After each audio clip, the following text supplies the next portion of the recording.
Assalamualaikum warahmatullahi wabarakatuh. Salam sehat selalu ya semua. Bagaimana kabarnya teman-teman, sahabat-sahabat ya, yang jauh di sana, yang dekat di sini, yang menyaksikan video ini, muka-muka saya mudah-mudahan tidak bosan ya. Nah, salam sehat selalu. Yang susah ya jangan susah. Lihat sokok saya yang merah ini.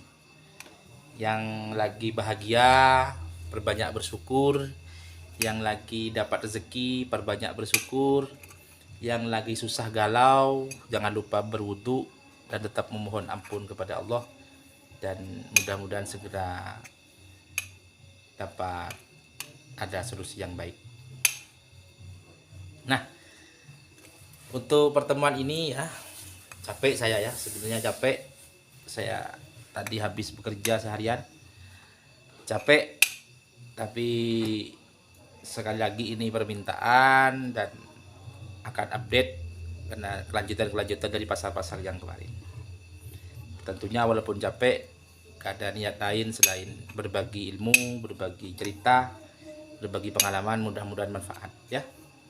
Mudah-mudahan barokah. Yang di rumah sukses selalu. Amin. Ini sudah masuk ke pasal 8 ya. Masuk ke pasal 8. Pasal 8 ini membahas tentang toharoh. Nah, tentang toharoh, air untuk toharoh. Toharoh itu apa? Toharoh itu berasal dari bahasa Arab. Namanya toharoh itu bersuci ya. Bersuci, suci, bersuci ya. Toharoh. Nah, di sini adalah terbagi menjadi dua. Apakah yang dimaksud dengan air suci? Apa yang dimaksud dengan air suci? Nah, air yang suci itu, yang dimaksud air suci itu air sedikit, yaitu air yang kurang dari 2 kolah. Itu yang air sedikit, itu namanya kolil ya, yaitu air yang kurang dari 2 kolah. Jadi air sedikit itu air yang kurang dari 2 kolah. Akan menjadi mutanajis apabila terkena najis dan baunya, walaupun warna, rasa dan baunya tidak berubah. Paham? Air sedikit ya, yang dimaksud dengan air suci, air sedikit yaitu air yang kurang dari 2 kolah, itu air sedikit, dan itu akan menjadi air najis atau air mutanajis apabila terkena najis, walaupun warnanya, rasa dan baunya tidak berubah.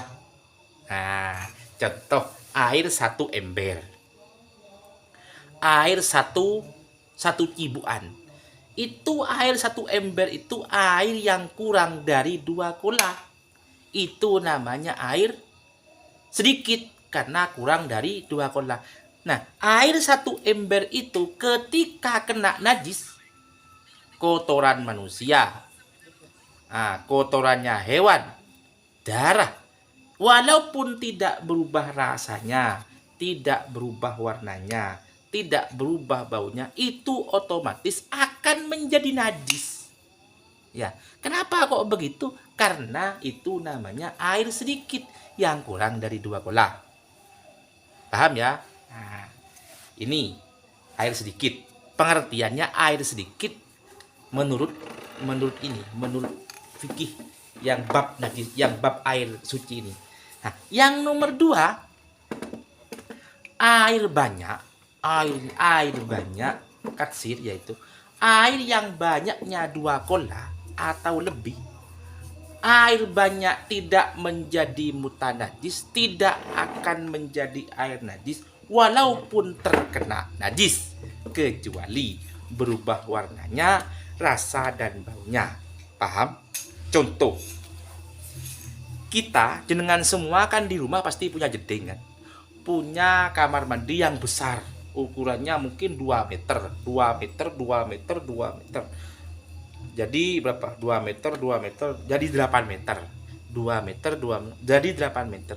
Ini sudah kalau airnya penuh, itu akan sudah menjadi lebih dari 2 kolah. Otomatis air yang 1 jeding itu otomatis itu lebih dari 2 kolah. Nah, ketika air sudah lebih dari 2 kolah, walaupun itu kena najis, contoh najisnya cicak, darah sedikit menetes di jeding itu, selama tidak berubah warnanya, ya, selama tidak merubah rasanya, selama tidak merubah baunya, dan itu tidak najis, tetap bisa difungsikan, bisa berwudu, bisa dibuat mandi, dan bisa dibuat membasuh-basuh yang lain. Nah, paham ya? Jadi najis itu air sedikit itu, air yang kurang dari 2 kolah, kalau kena najis pasti air itu akan menjadi najis. Kalau air banyak, air yang lebih dari 2 kolah, dan kalau terkena najis selama tidak merubah warna dan baunya, itu tidak masalah dan tidak apa-apa. Contoh, contoh air yang paling banyak itu kan air di laut kan, air di laut, di lautan samudra, di laut itu kan airnya banyak. Nah, di situ itu pasti di situ itu kan pernah lihat kan, ada bangkainya sapi, ya, ada bangkainya anjing, ada bangkainya gajah. Pertanyaan saya, nah di sekitar itu apa? Kan kelihatan ada sapi mati, bangkainya sapi, bangkainya gajah, anjing. Apakah di dekat itu, di laut itu, kita bisa nggak berwudu? Bisa nggak kita mandi? Apakah air itu najis apa tidak? Apakah air suci apa tidak? Suci. Kenapa kok begitu? Airnya banyak. Karena air laut itu banyak. Boleh air itu digunakan, dan itu hukumnya suci. Ya, kenapa? Airnya banyak. Walaupun ada bangkainya, walaupun ada bangkai hewan, bangkai apa, tetap suci karena airnya banyak. Beda air yang ada dalam jeding. Misalnya air dalam jeding sampai ukuran 3 meter kali meter, lebih dari 2 kolah, tapi kena bangkainya anjing, bau, warnanya berubah, najis itu sudah. Itu ya. Ini kalau soal air bertoharoh, apa namanya tadi? Air untuk bersuci atau air untuk toharoh. Itu ada 2 macam, ada air sedikit dan ada air banyak. Mungkin itu ya, ini khusus bab 8. Air untuk toharoh atau bersuci. Ya, itu saja. Ya, kalau ada yang mau disampaikan atau ada apa, bisa di kolom komentar. Terima kasih. Kalau ada yang kurang paham, tidak apa-apa, bisa diusulkan di bab-bab yang lain. Terima kasih. Itu saja, mudah-mudahan manfaat, mudah-mudahan barokah, semuanya mudah-mudahan dapat ridho Allah Subhanahu wa taala. Kami ayu Allahumma fiq ila Assalamualaikum warahmatullahi wabarakatuh.